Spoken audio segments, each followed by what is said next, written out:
Price loan വളരെ ധ്യാനിക്കാൻ കഴിഞ്ഞു. നമുക്ക് സണ്ണി ബ്രദറുടെ ആ ചിന്തകൾ അല്ലെങ്കിൽ പങ്കുവെപ്പ് ഒരു വിളക്ക് പ്രദർശിപ്പിക്കുന്നില്ല, എന്നാൽ വിളക്കിൽ നിന്ന് പ്രകാശം നമുക്ക് കാഴ്ച നൽകുന്നു, വെളിച്ചം നൽകുന്നു. പരിശുദ്ധ അമ്മ ഈ സകല സഹനങ്ങളും കവിരുന്നവരെ ഹൃദയത്തിൽ സംഗ്രഹിച്ച് ജീവിച്ചു. നമുക്ക് വേണ്ടി പുത്രനായ ദൈവം നമ്മുടെ രക്ഷകനായിട്ട് ഒരുക്കപ്പെടുവാൻ വേണ്ടി. എന്നാൽ പുത്രനായ ദൈവം, അവിടുത്തെ ഹിതം, പിതാവായ ദൈവത്തിൻ്റെ ഹിതം ഒരു സൃഷ്ടിയായി നമ്മുടെ ഇടയിൽ വസിച്ച് നമുക്ക് പങ്കുവെച്ചു തന്നു. പരിശുദ്ധമ്മ ഒരു വിളക്കായി പ്രകാശമായി ഉരുകി നമ്മുടെ ഒപ്പം നിന്നു. അതിനാൽ ശിഷ്യന്മാർ പോലും പരിഭ്രാന്തരായി ഓടിയപ്പോൾ ആ ദേശത്തേക്ക് കടന്നു വരാൻ സാധിക്കാത്ത സ്ത്രീജനങ്ങൾ പരിശുദ്ധ അമ്മയുടെ വെളിച്ചത്തിൽ, തണലിൽ, സമീപനത്തിൽ കുരിശിനോടൊപ്പം യാത്ര ചെയ്തു. എന്നാൽ പുത്രനായ ദൈവം, പിതാവായ ദൈവത്തിൻ്റെ ഹിതമനുസരിച്ച് വെളിച്ചമായത് പ്രകടമായ പ്രവൃത്തിയിലൂടെ, വചന പങ്കുവെപ്പിലൂടെ, വചന ജീവിതാനുഭവത്തിലൂടെ രക്തസ്രാവകാരി സ്പർശിച്ച നിമിഷം രക്തസ്രാവം സൗഖ്യപ്പെടുത്തി.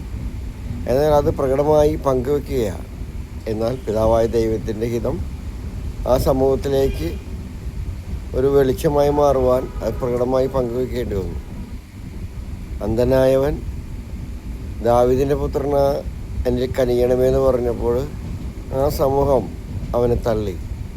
എന്നാൽ വീണ്ടും അവൻ്റെ വിശ്വാസം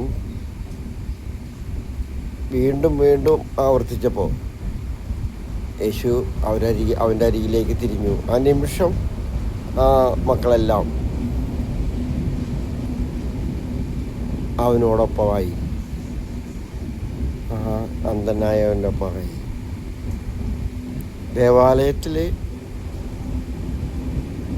വൃത്തിയാക്കുക എന്ന് പറഞ്ഞാൽ അവിടെ നമ്മുടെ ഓരോരുത്തരെയും ഹൃദയം വിശുദ്ധമാക്കുവാനായിട്ട്, നമ്മുടെ ഹൃദയത്തിൻ്റെ വിശുദ്ധിയെ തിരിച്ചറിയുവാനായിട്ട് പ്രകടമായിട്ട് ദേവാലയത്തിലെ കുറവുകളെ നീക്കം ചെയ്യുവാൻ വിധം ചാട്ടവാറെടുക്കേണ്ടി വന്നു യേശുവിന്. നമുക്ക് ഒരിക്കലും ഒരു മനുഷ്യനെ താൻ ചെയ്യുന്നത് മുഴുവൻ ഒരിക്കലും പ്രകടമാക്കുവാനായിട്ട് നമ്മൾ ഒരുങ്ങിയാൽ പോലും സാധിക്കില്ല. വൈദികർ, സമർപ്പിതരൊക്കെ നമ്മുടെ കൺമുമ്പിൽ അവർ ചെയ്യുന്ന പ്രവൃത്തികൾ നമ്മൾ വിചാരിക്കും എല്ലാം കാണിക്കുന്നതാണെന്ന്. എന്നാൽ അവരനുഭവിക്കുന്ന ഒത്തിരി സഹനങ്ങളും അതിനുവേണ്ട ഒരുക്കങ്ങളൊന്നും നമ്മളറിയുന്നില്ല. അവരൊരുങ്ങുന്ന ഒരുക്കങ്ങളാണ് ആത്മീയ ചൈതന്യത്തിലൂടെ നമുക്ക് ആത്മീയ അനുഭവം, ആശ്വാസം, സമാധാനം ലഭിക്കുന്നുണ്ടെങ്കിൽ അതിനപ്പുറത്ത് ഒരു തീച്ചുളയുണ്ടാകും.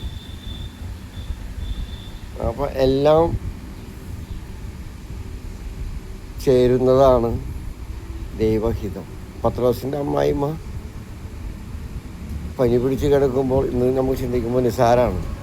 എന്നാൽ ആ അമ്മയെ പ്രകടമായിട്ട് ശുശ്രൂഷിക്കുക വഴി, യേശുനാഥൻ ശുശ്രൂഷിക്കുക വഴി, ഞാൻ ചിന്തിച്ചിട്ടുണ്ട് ഈ പനിയുടെ കാര്യത്തിൽ ഇപ്പോൾ അമ്മായിമാരെ ശുശ്രൂഷിക്കുക. പക്ഷേ അവിടെ ആ ശുശ്രൂഷ സമൂഹത്തിലേക്ക് പ്രകടമായി ചെയ്തപ്പോൾ അവിടെയുള്ള ആ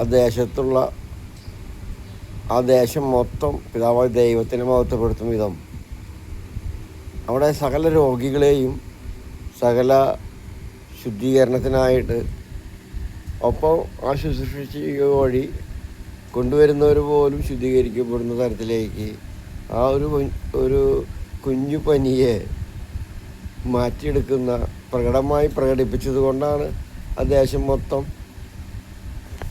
ദൈവത്തെ മഹത്വപ്പെടുത്തുവാൻ, പിതാവിനെ മഹത്വപ്പെടുത്തുവാൻ വിധം ഒരുക്കുവാൻ യേശുവിന് കഴിയും. ഇത് തന്നെയാണ് നമ്മുടെ ഓരോരുത്തരിലൂടെയും യേശു ഇന്ന് ജീവിക്കുന്ന യേശു ചെയ്തുകൊണ്ടിരിക്കുന്നത്. ഇപ്പം ശരിക്കും പറഞ്ഞാൽ നമ്മൾ ഈ വീടുകളൊന്നും ആദ്യം ഇങ്ങനെ സൗജന്യമായിട്ടൊന്നും പണിതു കൊടുത്തായിരുന്നില്ല. ഇത് ചെയ്യുമ്പോൾ ഉണ്ടാവുന്ന കരുണ, നന്മ സമൂഹത്തിലേക്ക് അതൊരു വെളിച്ചമായപ്പോഴാണ്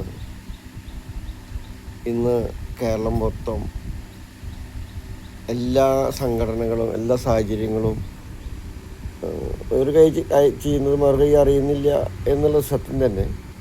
എന്നാലും അതിൻ്റെ ആ പ്രകടമായ കാഴ്ചപ്പാടാണ്, ആ നന്മയുടെ വെളിച്ചമാണ് ഇന്ന് ഈ നിർധനാവസ്ഥയിൽ ഭവന പദ്ധതികൾ വളരെയധികം വിജയിച്ചിരിക്കുന്നത്. അപ്പോൾ നമ്മൾ ഇന്നും ഈ ലോകത്ത് ജീവിക്കുന്നത് കൊണ്ട് പല കാര്യങ്ങളും പ്രകടമായിട്ട് ദൈവം വെളിപ്പെടുത്തും. നമ്മളെല്ലാം വെളിപ്പെടുത്തേണ്ടത് എന്നുള്ളത് ശരിയാണ്.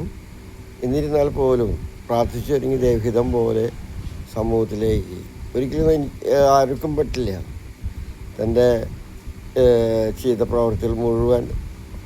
പക്ഷെ അങ്ങനെ പ്രകടമാക്കുന്ന, സ്വയമായി പ്രകടമാക്കുന്നതെല്ലാം ഒരു ഘട്ടം കഴിഞ്ഞാൽ അനിശ്ചിതത്തിലേക്ക് തളരുന്നതും ശുഷ്കിക്കുന്നതും നമുക്ക് കാണാൻ സാധിക്കും. Praise the Lord.